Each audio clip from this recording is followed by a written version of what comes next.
পরের টপিকটা হচ্ছে তড়িৎ বিভব। তড়িৎ বিভবকে আমরা কি সিম্বলাইজ করি? ভি দিয়ে। এবার তড়িৎ বিভবের সংজ্ঞা কি? সেটা হচ্ছে কোনো ধনাত্মক আধানকে যদি আমরা অসীম থেকে মানে ইনফিনিটি থেকে তুই ধর ইলেকট্রিক ফিল্ডের মধ্যে নিয়ে আসছিস, আনতে আমাকে যতটা কার্য করতে হয় সেটাই হচ্ছে তড়িৎ বিভব। কি বললাম? যে কোনো ধনাত্মক আধানকে ইনফিনিটি বা অসীম থেকে আমরা কোনো ইলেকট্রিক ফিল্ডের মধ্যে আনতে যতটা কার্য করতে হয় সেটাই হচ্ছে তড়িৎ বিভব। তার মানে V equal to W by Q.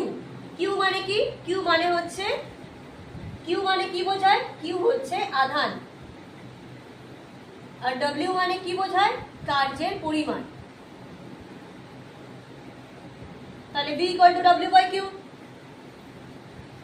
এটা হচ্ছে তড়িৎ বিভবের ফর্মুলা। এবার ধর তোকে বললো তড়িৎ বিভব থেকে কার্যের সূত্র নির্ণয় করো। তড়িৎ বিভব থেকে কার্যের সূত্র মানে এখানে বর্গমূল করে দিলাম। তাহলে এইখানে যদি বর্গমূল করি তাহলে কি আসবে? W equal to V multiply Q, তাই তো?